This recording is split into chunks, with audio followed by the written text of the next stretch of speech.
Welcome to today's edition of the Daily Bulletin of Farmers Movement. Today is 7th January 2021.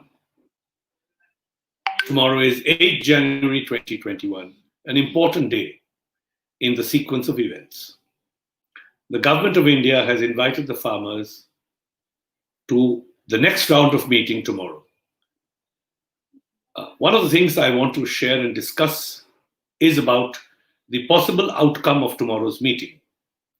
But before that, the farmers' organizations had announced a tractor rally on KMP Expressway, Kundli Manesar Palwal Expressway, on 6th of January.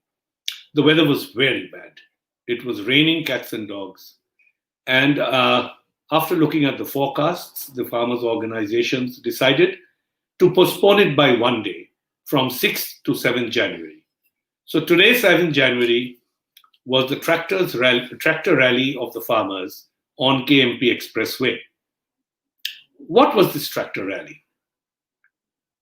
The farmers have told the government that if the demands are not met, then to show the nation the respect that the farmers have for the nation, for India, for our motherland, they would hold a Republic Day parade, a Kisan Andolan Kuch on 26th of January. Today was a rehearsal for that. The farmers practiced what they would do on 26th of January. My reports are more than 10,000 tractors participated in today's rally. We have some videos. The whole internet is flush with videos. One of them was particularly interesting to me. It was a small boy, a Sikh boy, who was riding his small tractor in front of the huge tractors that the elders in his family and village were riding. That got my heart. That small little boy on his toy tractor leading the farmers on their tractors. The team will show us some videos. I believe there are three videos, in fact. So we'll look at that. But the tractor rally today was a grand success. Farmers have been sitting there. Today is the 44th day of the protest. And they needed some fresh air. They needed to move out. And the tractor rally gave them that opportunity. So let's have a look at some pictures from the tractor rally today.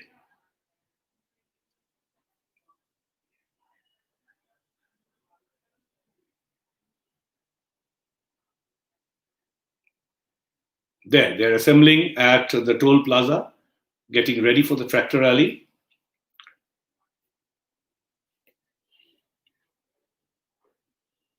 I know that gentleman. That is Gurbakh Singh Barnala. And this is the Youth for Swaraj team who participated in the tractor rally. They've come all the way from Punjab. That's Kamal. And that is Lovepreet. Gurbakh Singh ji once again. So images of the tractor rally today. All set to go. There, the flag waving in pride of farmers.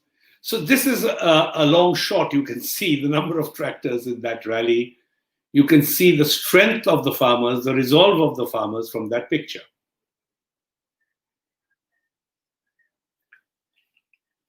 Can we have a look at some of the videos, please?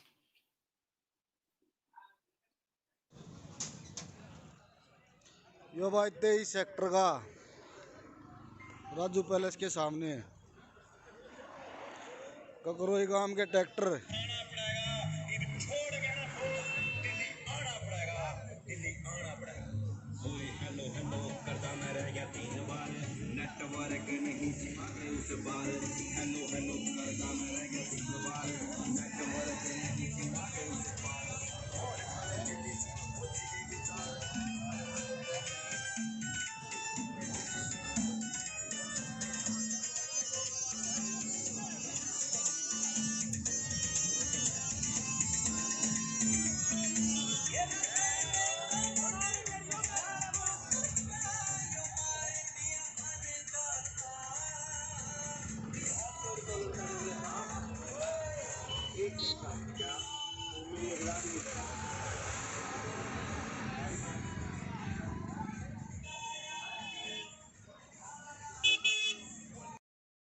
have understood by now that the farmers mean business.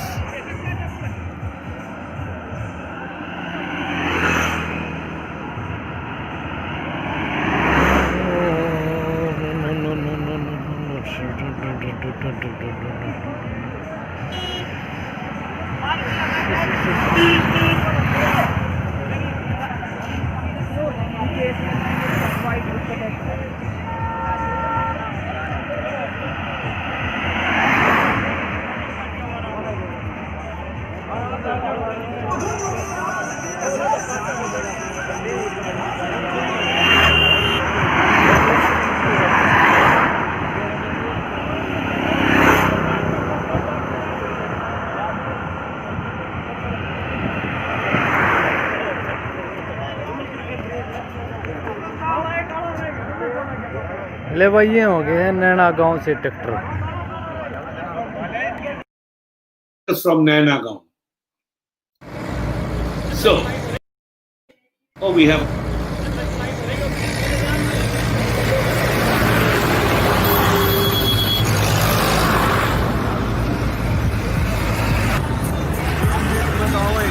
हाँ बीच बीच में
of India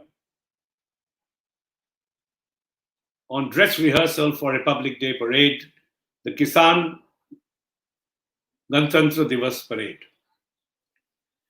So those were the images from Delhi border, tens of thousands of farmers marching with their tractors, showing the government that they are here with determination and they mean business.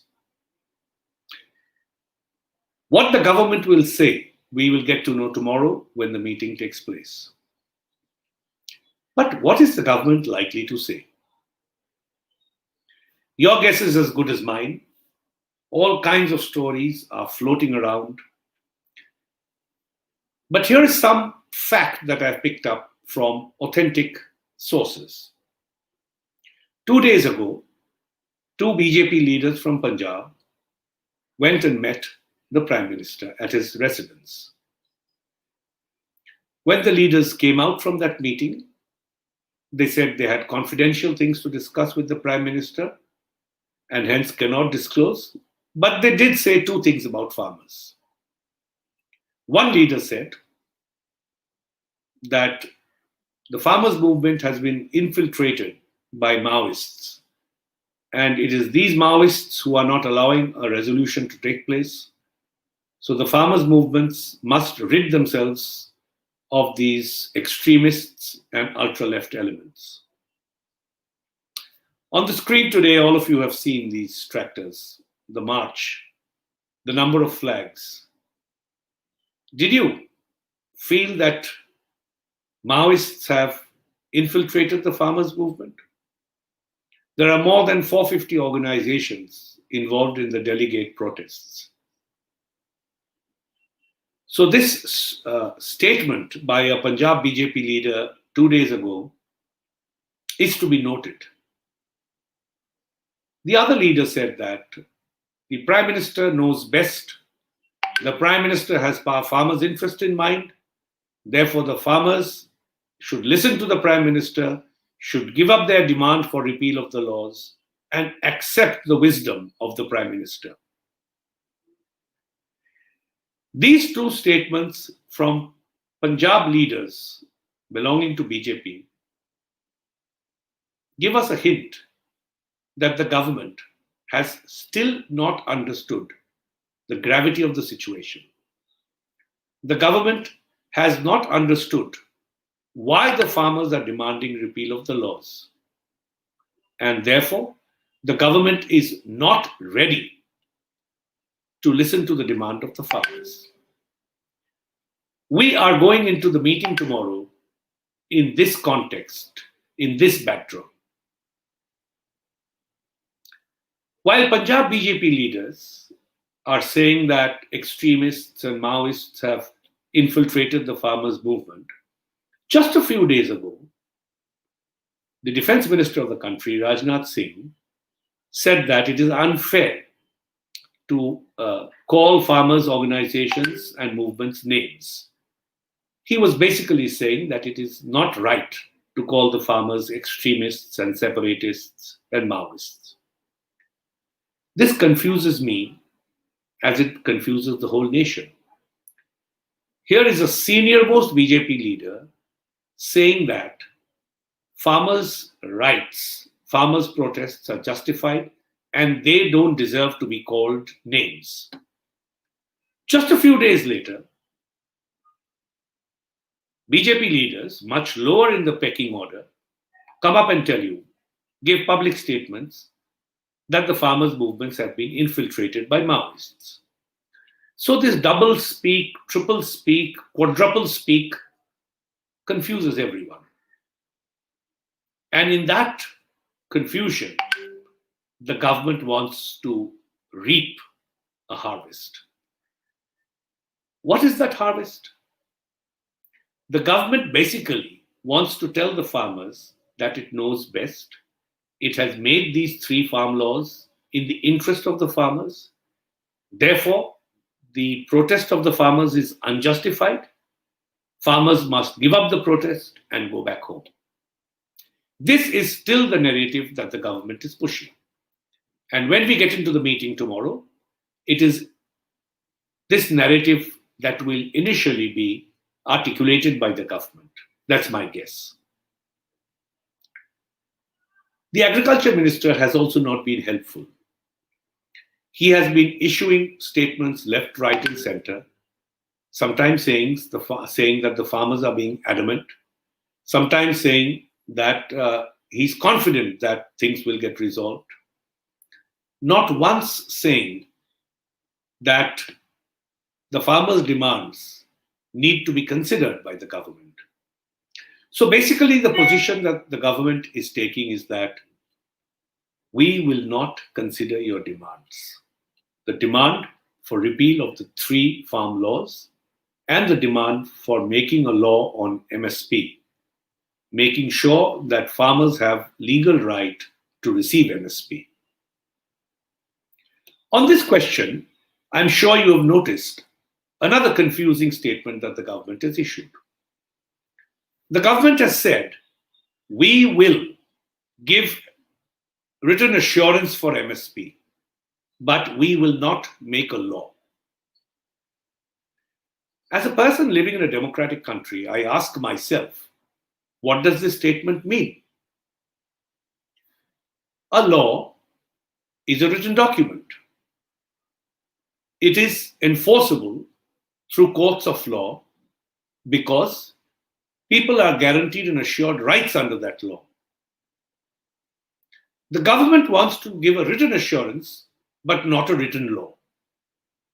Does it obviously not mean that the written assurance of the government will not be enforceable in a court of law?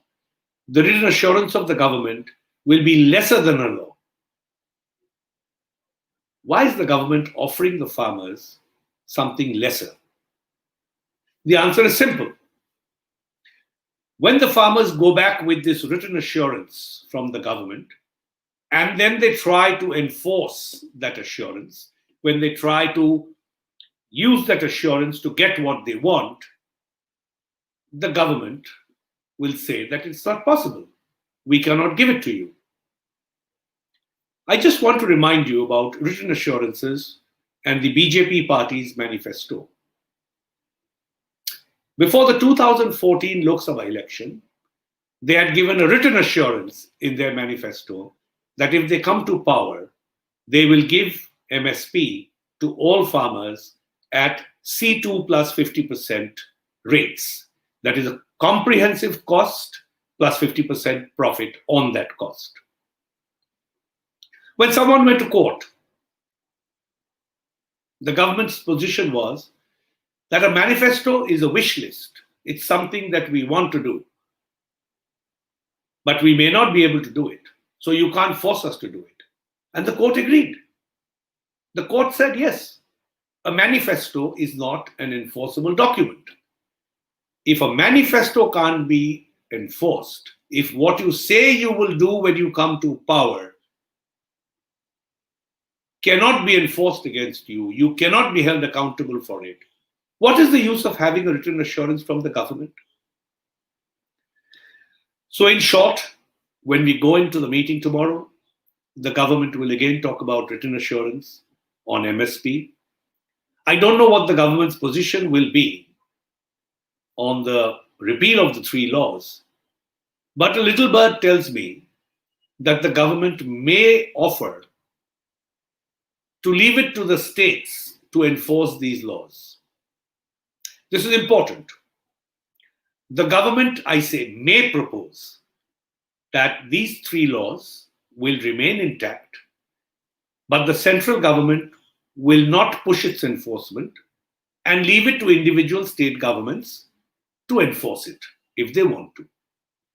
Well, we all have a count of the number of states in which BJP is power, so that should be relatively simple. But it's not about which party is in power. The essence of these three laws, so far as the central government is concerned, is that we need a unified all India market which can come through these laws. And in that market, farmers will have freedom to sell and will become rich by using that freedom. If states are given the power to enforce or not enforce these laws, then the narrative on which these three laws have been created collapses. I don't know what the farmers' organizations will counter the central government with, but should the central government come up with this proposal of not enforcing the law and leaving it to the states to enforce, we will be even more sure that the government is certainly not batting for the farmers, but for large corporations. That is my cough and cold. I had a bad bout yesterday. I'm completely well today, barring these occasional bouts. So, tomorrow's an interesting day. We are all waiting to see what happens. In the meanwhile, farmers' movements all over the country have been intensified. 1,000 farmers have started moving from Odisha to Delhi border. 1,100 farmers are coming from Kerala to Delhi border. I beg your pardon. 10,000 farmers are coming from Maharashtra. These are very costly travels. The government has kept the trains shut. Organizations are using private buses, lorries, and what have you. But farmers are reaching Delhi to intensify the struggle, to show the central government that this is an all India protest, because the issues involved in this struggle have impact on every farmer in India. So till tomorrow, 4 p.m., when I'm back with you with the next bulletin, keep your eye on the farmers' movements, developments happening. The media, even the mainstream media, has started reporting it widely. Do look for clips of tractor marches. And yes, please do share, if you can find it, that clip of the little boy on a little tractor leading a train of tractors towards the march today. Thank you and good evening.